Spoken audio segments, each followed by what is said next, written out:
बोलो जयकारा बोल मेरे श्री गुरु महाराज की जय। सभी गुरुमुख प्रेमियों से सप्रेम जय सच्चिदानंद।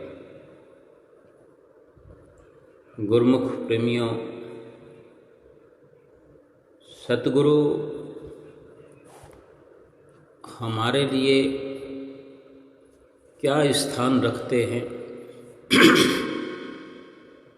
सतगुरु का हमारे दिल में क्या स्थान है। कभी हम आराम से बैठ करके सोचें, विचार करें,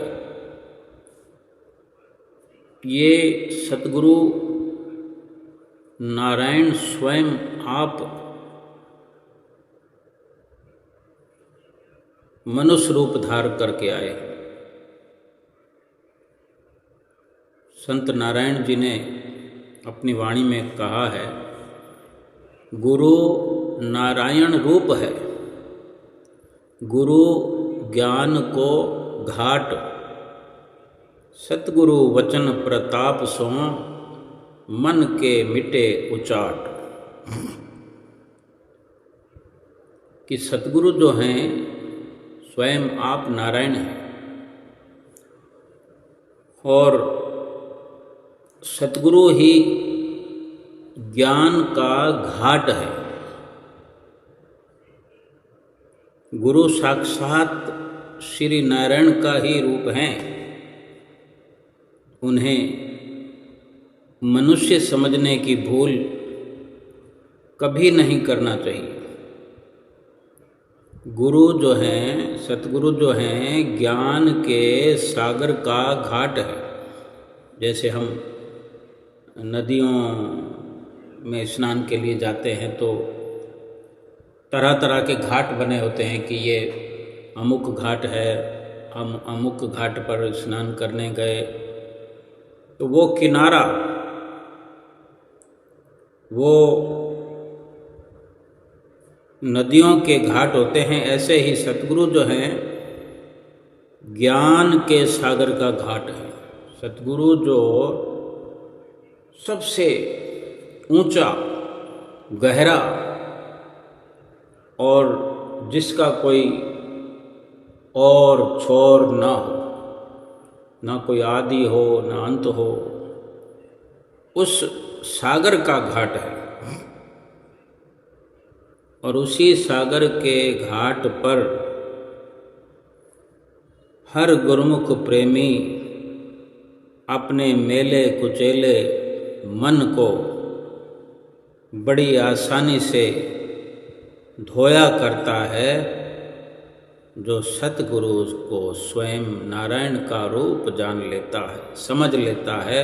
ऐसा जो विश्वास करता है उसका मन सतगुरु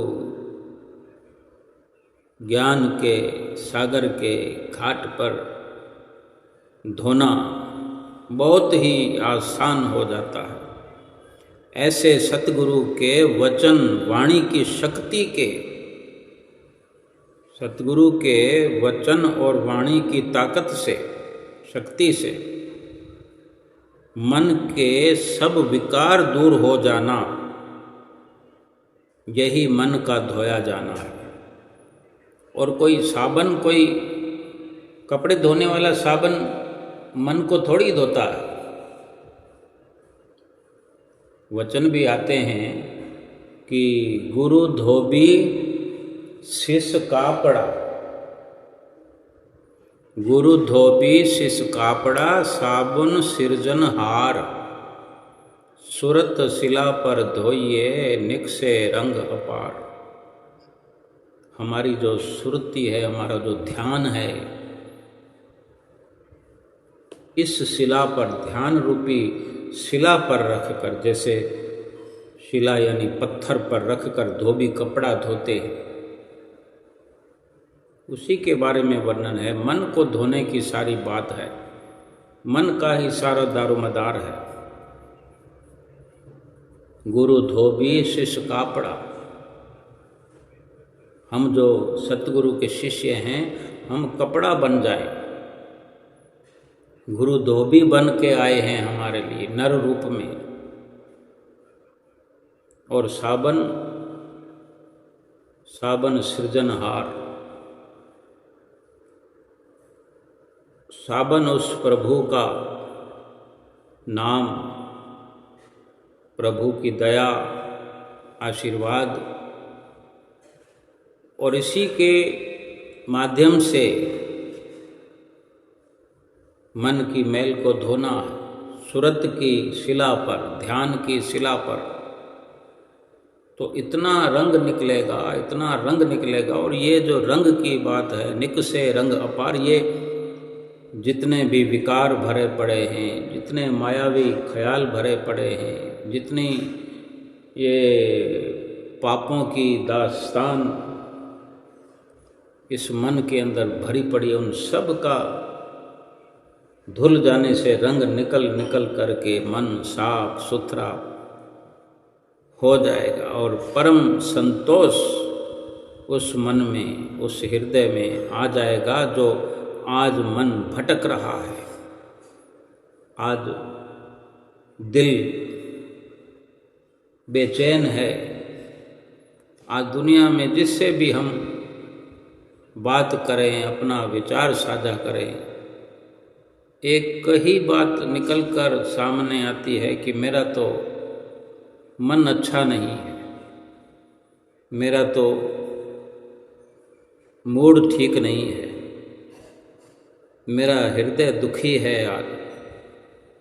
और ये सब सतगुरु की छत्र छाया में, सतगुरु की चरण शरण में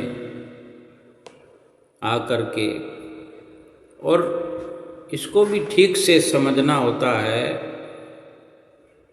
हमें ये समझना होगा कि अपने भीतर सतगुरु का एहसास कैसे करें। मन का नियंत्रण होने से, अपने मन पर हमारा नियंत्रण हो जाए, मन काबू में हो जाए, और मन धुलने की, मन के सारे विकार दूर होने की जो हम मुहिम चलाए हुए हैं, मैले मन को धोने का जो प्रयास है, वो उसके लिए हमें ये समझना होगा कि क्या सतगुरु पर हमने विश्वास भी किया है, क्या हमने समझ लिया है कि वास्तव में हमारे सतगुरु जो हैं यही पार ब्रह्म परमेश्वर हैं। कुछ इस प्रकार के विचार, कुछ इस प्रकार का भाव हमें अपनी एक दिशा निर्धारित कराता है। या यूँ समझें कि हमने जितना समर्पित भाव से सतगुरु को अपने भीतर स्थापित किया होगा, जैसे हम नाम दान लेते हैं, सतगुरु नाम की बख्शिश करते हैं, तो उसको हम कैसे अनुभव करते हैं और कैसे करना चाहिए कि जितना समर्पित भाव से, यानी हम अपने सतगुरु पर अटल विश्वास करते हुए, दिल से स्वीकार करते हुए, अपने दिल में ही सतगुरु को स्थापित हम करेंगे, उतना ही अधिक हमारे चित्त पर, मन पर कंट्रोल हो जाएगा, नियंत्रण हो जाएगा। क्योंकि सतगुरु के प्रति हमारा भाव ही हमारे मन पर नियंत्रण करने में काम आएगा। अपने मन को काबू रखने में हमारा भाव ही, हमारा समर्पण ही काम आने वाला है। बाकी तो नाम लेने के लिए तो लाइन लगी होती है।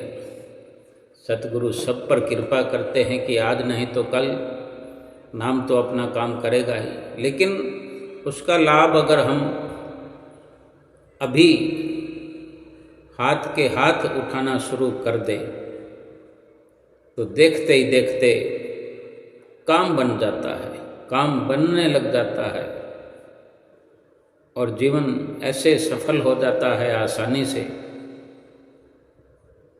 कि पता भी नहीं लगता। जब मन साफ हो जाता है तो किसी से राग द्वेष कुछ भी नहीं रहता, किसी के बारे में कोई ख्याल नहीं रहता। राग और द्वेष यानी न किसी से मोहब्बत रह जाती है, न किसी से नफरत, न किसी से लगाव होता है, न किसी से खुंदक होती है। एक जैसा वातावरण बन जाता है, इतना कि जो भी कार्य हम करते हैं दूसरों की भलाई जान के ही करते हैं, दूसरों को एक परोपकार की भावना से देखते हैं। जैसे कि श्री राम भक्त हनुमान ने जो सेवकाई का, एक सेवक की अनन्यता का प्रमाण दिया, आज इस दुनिया में और रहती दुनिया तक भक्त वीर हनुमान जी का नाम श्रद्धा से लिया जाता रहेगा। एक कथन आता है श्री रामायण जी में कि एक बार नारद मुनि और राम भक्त हनुमान के बीच में एक रोचक संवाद हुआ, जिसका वर्णन आता है। इसको हंसी मजाक भी कह सकते हैं, एक मीठी नोक झोंक भी कह सकते हैं। तो जैसे कहते हैं ना कि थोड़ा हम उसकी बातों का स्वाद ले रहे थे, थोड़ा उसको छेड़ रहे थे, ऐसे एक बार नारद मुनि और राम भक्त हनुमान के बीच में ये जो संवाद हुआ, ये संवाद जो है बड़ी मिठास लिए हुए थे, भक्तिमयी मणियों से सजा हुआ था, सजावट से भरपूर था। हुआ यूं कि नारद जी को एक शरारत सूझी और उन्होंने हनुमान जी को घेरने की योजना बना ली। एक रसीला व्यंग कसते हुए बोले, नारद जी हनुमान जी से बोले, हे अंजनी पुत्र, जब भी मैं तुम्हारे कर्मों पर नज़र डालता हूँ तो मेरी आत्मा सिहर उठती है, मुझे बहुत अजीब सा लगता है, दुख होता है। ऐसा लगता है कि तुम में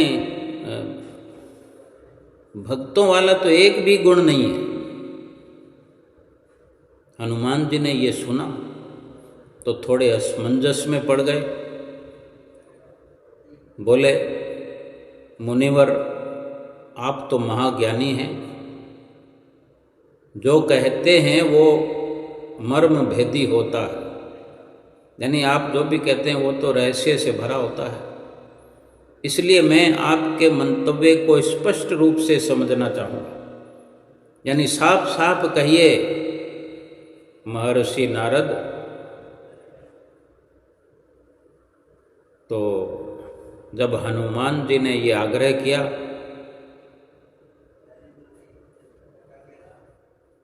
तो नारद जी ने कहा कि देखो हनुमान, वेदों में 6 प्रकार के आक्रमणकारियों का उल्लेख किया गया है। उनमें से एक है जो दूसरों के घरों को अग्नि की ज्वालाओं से सुहा कर देता है, यानी दूसरों के घरों को आग लगा दे। ये जो 6 प्रकार के आक्रमणकारी होते हैं उनमें से ये एक प्रकार है जो कार्य तुमने किया। क्या तुमने वही किया? क्योंकि तुम तो देवी सीता की खोज में लंका गए, 1 2 नहीं, सभी असुरों के, राक्षसों के घरों को तुमने भस्मीभूत कर दिया। तो इस लिहाज से आप एक भीषण, खतरनाक, दहला देने वाले आक्रमणकारी हुए। भला कोई ऐसे हिंसावादी को भक्त कहेगा? नहीं कहेगा। एक सच्चा भक्त तो कभी ऐसा कार्य कर ही नहीं सकता।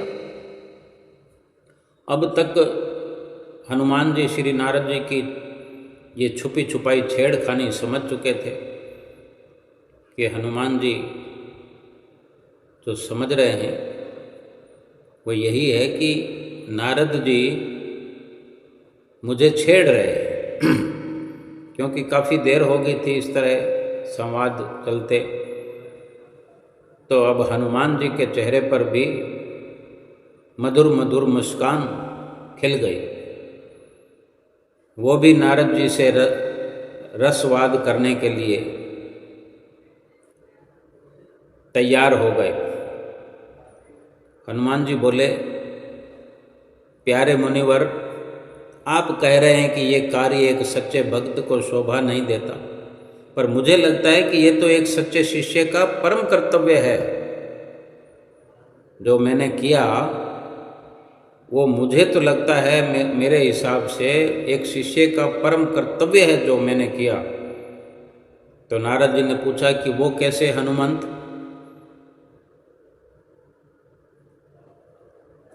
जब नारद जी ने ये पूछा तो श्री हनुमान जी ने कहा, देखो मुनिवर, प्रभु श्री राम का भक्त होने के नाते लावारिस मरे हुए शरीरों का अंतिम संस्कार करना भी मेरा दायित्व था, मेरी जिम्मेवारी थी। वो अति आवश्यक था ताकि वो आत्माएं जो हैं अगले जन्म में भी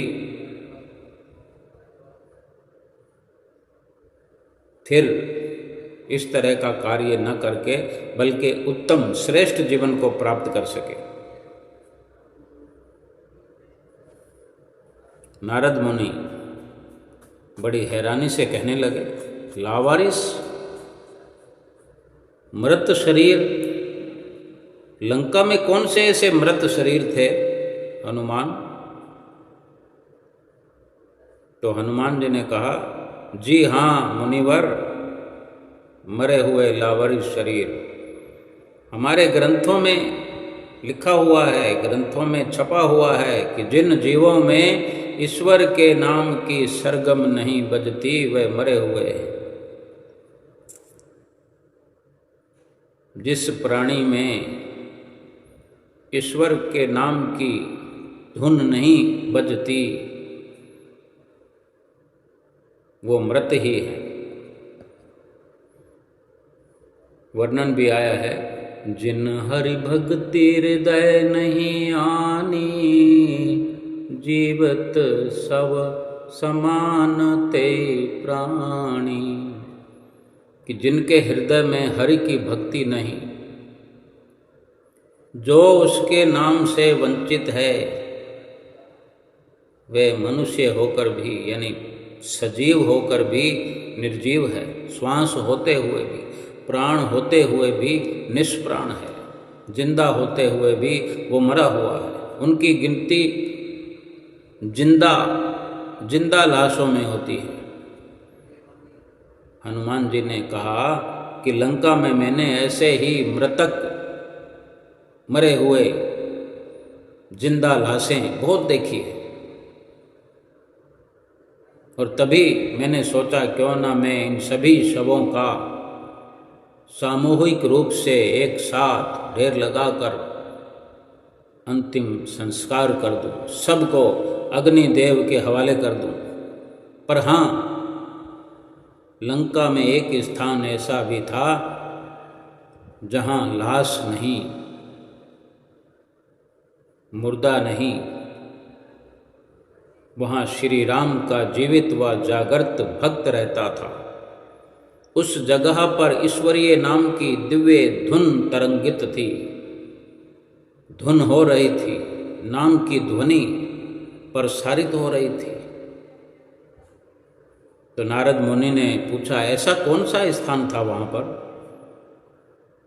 हनुमान जी ने कहा, विभीषण जी का निवास स्थान था वो, और उस स्थान से प्रभु श्री राम के नाम की पावन तरंगें झंकृत हो रही थी।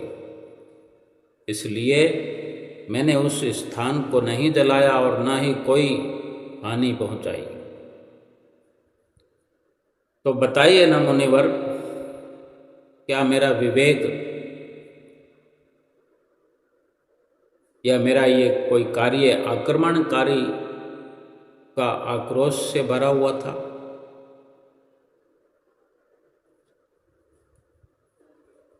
बेशक ये तर्क जो हनुमान जी का था अचूक था, बहुत अच्छा तर्क हनुमान जी ने वर्णन किया और नारद जी सुन रहे थे। नारद जी मन ही मन प्रसन्न हो रहे थे। तभी तो हनुमान ने आगे कहा कि हे मुनिवर, मैं आपको अपने एक और घोर से घोर हिंसक कर्म से अवगत कराना चाहता हूँ, जानकारी देना चाहता हूँ कि एक और मैंने आक्रमणकारी कार्य किया। मुझे विश्वास है कि आप मेरे इस कृत्य को भी गंभीर पाप की तुलना में रखेंगे। कारण यह कि मेरा ये कार्य तो असुरों को स्वाहा करने से भी अधिक जघन्य अपराध आपको लगने लगेगा। जानते हो क्या? तो नारद मुनि ने अपनी उत्सुक दृष्टि हनुमंत पर टिका दी कि हाँ बताओ। तो हनुमान जी कहते हैं कि असुरों के राज्य में विध्वंस करते हुए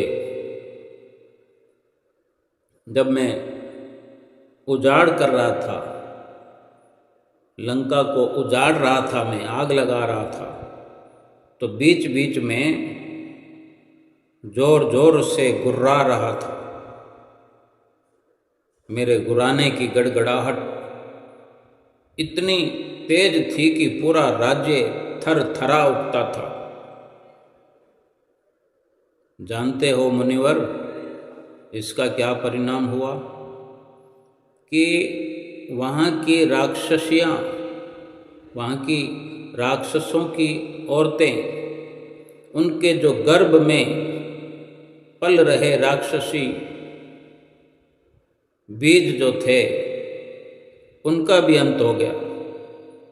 मेरी भयानक गर्जना से गर्भवती राक्षसियों का गर्भपात हो गया। इससे भविष्य में भी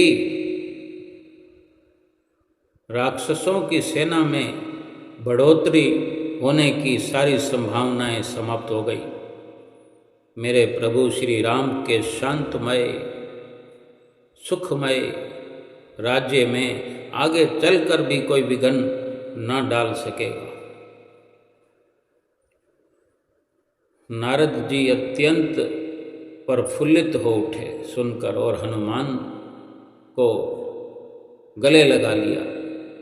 साथ ही अपने शब्दों में संशोधन करते हुए बोले कि प्यारे हनुमान, तुम भक्त नहीं बल्कि भक्तों के भक्त शिरोमणि हो। ऐसे सर्वोत्तम भगत जिसकी हिंसा में भी लोक हित का भाव समाया है, जो अपने राम का काज परिपूर्णता से करता है। गुरुमुख प्रेमियों, इसमें दर्शाया गया है कि किस प्रकार अगर संहार ही किया गया है, मौत के घाट उतारा गया है राक्षसों को, लेकिन इसमें भी राम भक्त हनुमान जो हैं कि उस हिंसा में भी सबका हित कर रहे हैं, यानी उन्हें जन्म मरण से आज़ाद कर रहे हैं।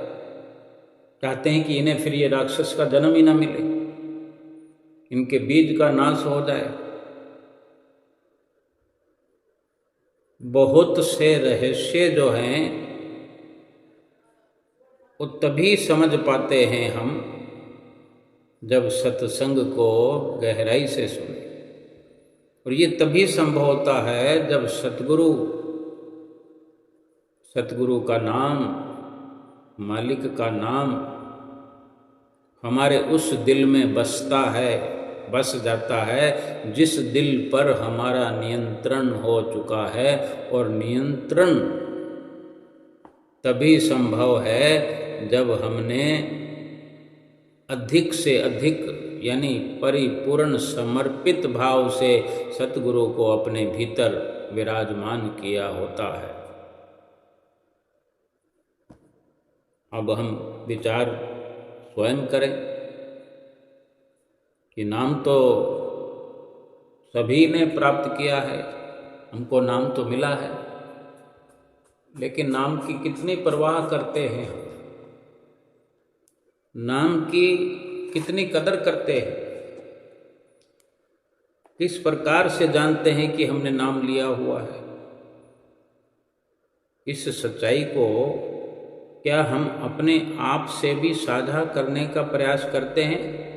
क्या हम अपने आप को जतलाने की, अपने आप को पूछने की कोई जिज्ञासा रखते हैं? यानी ऐसा विचार हमारे भीतर चलता है कि हम नामधारी हैं, हमको नाम मिला हुआ है, हमें नाम की कितनी लाज है, कितनी कदर है, या केवल नाम लेकर के बैठ गए हैं, पता ही नहीं है कि नाम कहाँ रखा हुआ है। अभी कोई बाजार में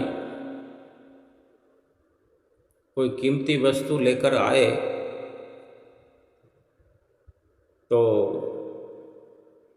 उसको संभाल के रखा जाता है। हर हाल में उसको स्वप्न में भी पता होता है कि फला अमुक वस्तु हमने कहाँ छुपा के रखी है। नहीं तो अर्थ का अनर्थ हो जाता है। एक दृष्टांत है कि एक छोटा सा परिवार किसान का था, एक बेटा और बेटी और दो आप माँ बाप। तो एक बार फसल नहीं हुई, फसल तबाह हो गई। अधिक ओलावृष्टि के कारण, कभी ओलावृष्टि के कारण और कभी सूखे के कारण फसल नष्ट हो जाती है। तो उनका भी यही हुआ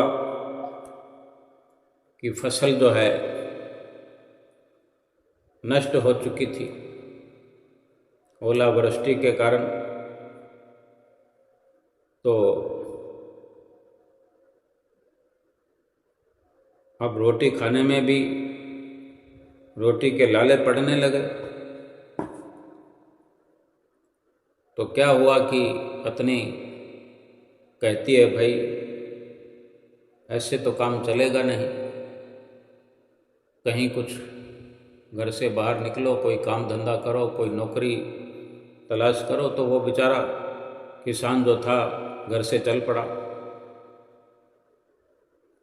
तो चलते चलते गांव में दूर निकल गया, दूसरे गांव में पहुंच गया। तो एक किसान जो है वो हल चला रहा था, अपनी ज़मीन को पहले फसल उतार चुका था और फिर से हल चलाए जा रहा था। वहाँ जाकर के रुका, देखा कि इसी से कोई मदद मांगते हैं, तो जाकर अपना हाल सुनाया। तो हिचक रहा था, लेकिन उस हल चलाने वाले सेठ किसान ने पूछा कि खुलकर कहो, क्या कहना चाहते हो। तो सारी बात बताई। तो वो बड़ा दयालु पुरुष था, तो उसने क्या कहा कि तुम्हें तो गुजर बसर करना ज़रूरी है, तो मैं तुम्हारी मदद करता हूँ। तो उसने अपनी पत्नी का, किसान ने अपनी पत्नी का कोई सोने का गहना गले में पहनने वाला उसको दे दिया कि ये ले जाओ और अपना काम चलाओ, जब हो तो वापस कर देना। तो ले जा करके अपनी पत्नी को दिया उसने कि ये लाया हूँ। तो पत्नी ने कहा कि जाओ सुनार के पास रख दो, पैसा ले आओ। तो उन्होंने फिर से प्रयास किया, उनका किसानी का काम तरक्की पर आ गया और पैसा इकट्ठा हो गया। तो फिर उसी पत्नी ने कहा कि भाई जाओ, वो सुनार से गहना छुड़ा कर लाओ और उन किसान भाई को देकर आओ जिन्होंने मदद की। तो ऐसा ही किया उसने। किसान वो बड़ा भोला था, सुनार के पास से वो रखा हुआ गहना लेकर के आया और देने के लिए चला गया। जब वहाँ पहुँचा तो देखा किसान तो वो घर है नहीं जिसने गहना दिया था, तो उसकी पत्नी थी। उस पत्नी को ही दे दिया कि ये लो भाई, आपका हम ले गए थे तो आप रख लो, आपका ही है। ज़रूरी नहीं समझा कि जिसके हाथ से लिया है उसको दें, जिससे लिया उसकी पत्नी को दे दिया, कोई गलत तो है नहीं। तो उसने भी अपना लेकर के कहीं मटका वटका में रख दिया और वो अपना आ गया, अपने घर आके बता दिया कि ऐसा ऐसा हमने कर दिया। तो उसकी पत्नी को ठीक नहीं लगा, क्योंकि जिस प्रकार से उस औरत ने वो गहना लिया, ऐसा लगा जैसे वो लापरवाह है। और वही हुआ। कुछ दिनों के बाद वही किसान जिसने गहना दिया था, चलते चलाते उनके पास आ गया, दुआ सलाम हुई और जिसने गहना दिया था वो कहता है, भाई अब तो तुम्हारा काम बहुत अच्छा चल रहा है। इस लहजे में ही बहुत रहस्य है कि अब तो तुम्हारा काम बहुत अच्छा चल रहा है। अब समझने वाले समझते हैं, समझ जाते हैं, लेकिन वो तो नहीं समझा किसान जिसने गहना लिया था। लेकिन उसने घर जा कर के अपनी पत्नी को ऐसा बोला, वो किसान तो ऐसा बोल करके चला गया, ठीक से खोल कर बताया नहीं बात को। तो उसने जब घर जाके कहा कि ऐसे ऐसे वो किसान आया था, तो पत्नी ने पूछा कि कुछ कह रहा था। तो वो कहता नहीं, कहा तो कुछ नहीं, बड़ा ऐसा कहा कि अब तो तुम्हारा काम बहुत अच्छा चल रहा है। तो वो पत्नी तुरंत समझ गई इस बात का मतलब और कहने लगी, ऐसा करो कि गहना जो सुनार के पास हम रखे थे उसके पास कुछ न कुछ तोल वगैरह लिखा ही होगा कि कितने तोल का गिरवी रखा है उसने। वहाँ जा कर के वही गहना उसी तरह का और बना कर लाओ, क्योंकि वो समझ गई उसकी पत्नी कि जब हम लोग वापस देने गए तो उसने पत्नी ने रख लिया गहना, लेकिन पति को नहीं बताया कि हमारी जो अमानत थी वो लौटा कर गए। ये बात पत्नी समझ गई तो उसने दोबारा अपने किसान पति को कहा कि एक और बनवा लो और फिर उस किसान को ही देकर आना। ऐसा ही किया उसने, दूसरा गहना बना करके जब देने गए तो किसान और किसानी दोनों थे। तो जब वो कहता है कि दोबारा देने गया है तो किसान के हाथ में दिया तो कहते हैं भाई देख लो, अपनी पत्नी को दिखा लो, यही है ना। जब वो किसान दूसरे वाला, उसको नहीं पता कि दोबारा देने के लिए आया, जब अपनी पत्नी को दिखाने के लिए गया तब उसको याद आया कि अरे गहना तो अपना ही है, लेकिन फिर भी कुछ बताया नहीं, लेकर रख लिया, ठीक से नहीं अपने पति को बता गई, उस वक़्त रख लिया।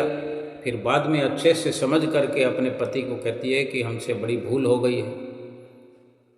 वो किसान भैया तो पहले ही मुझे ये मेरा गहना दे गए थे, मैंने आपको बताना मैं भूल गई, रख कर भूल गई थी, अब क्या करें।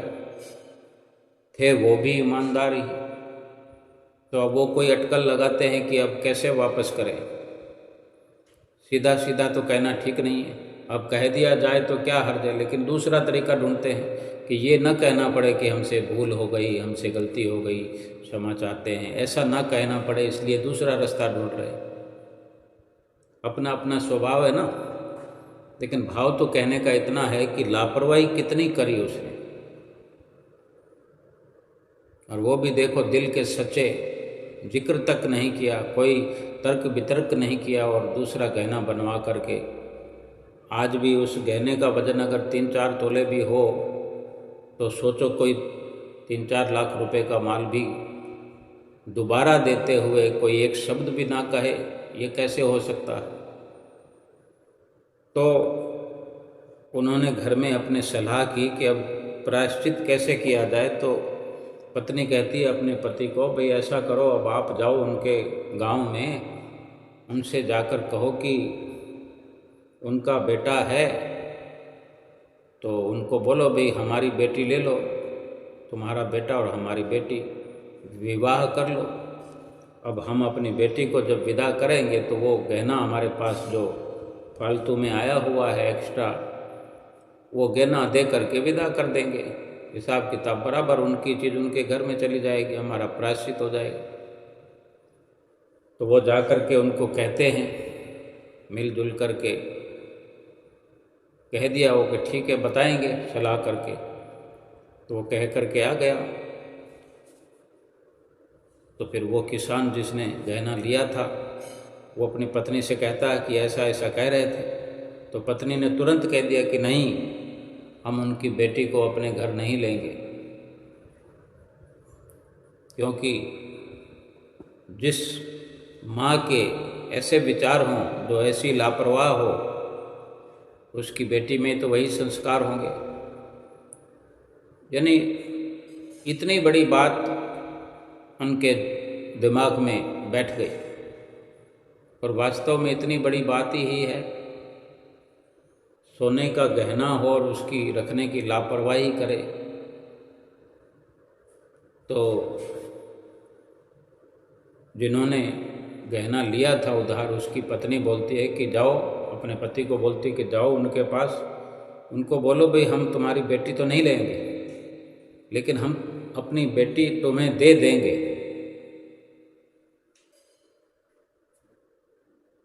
तो ऐसा ही किया उसने। तो उन्होंने कहा भी जो हम कह रहे थे उसमें क्या अड़चन है, हम तो बेटी लेंगे नहीं, हम बेटी देंगे, क्योंकि उनको तो गहना लौटाना था। तब ये राज खोल दिया उन्होंने कि इतनी जिसकी लापरवाही हो तो उसकी बेटी भी तो यही लापरवाही हमारे घर में आकर कहेगी, हमारा घर उजाड़ेगी। भाव कहने का इतना ही है कि हर चीज का अपना एक महत्व होता है। अब हम ये विचार करें कि हम नाम सतगुरु से लेकर के आए हैं, क्या हमने रोज का रोज उसको जपना, नाम का अभ्यास करना, सुमरन करना जारी रखा हुआ है, या कि कहीं जानबूझकर अनजान बने हुए हैं या भूल गए हैं कहाँ रखा है, पहले दिन से ही नाम को कहाँ रखा जाता है, नाम का ठिकाना क्या है, नाम को कैसे जपना है, कैसे उसकी हिफाजत करना है, कुछ भी हमें ध्यान है, कोई जानकारी है, समझ है? ये हमारे विचार करने की बात है। और ये तभी संभव है कि हम नाम की कदर कर पाए, हम नाम का स्थान मुकर्रर कर पाए। श्रेष्ठ से श्रेष्ठ वस्तु की श्रेष्ठ से श्रेष्ठ जगह मुकर्रर की जाती है। और नाम कितना कीमती है ये तब हम जान पाएंगे जब हमने समर्पण भाव रख करके सतगुरु को अपने हृदय में स्थान दिया होगा, अपने हृदय में स्थापित किया होगा।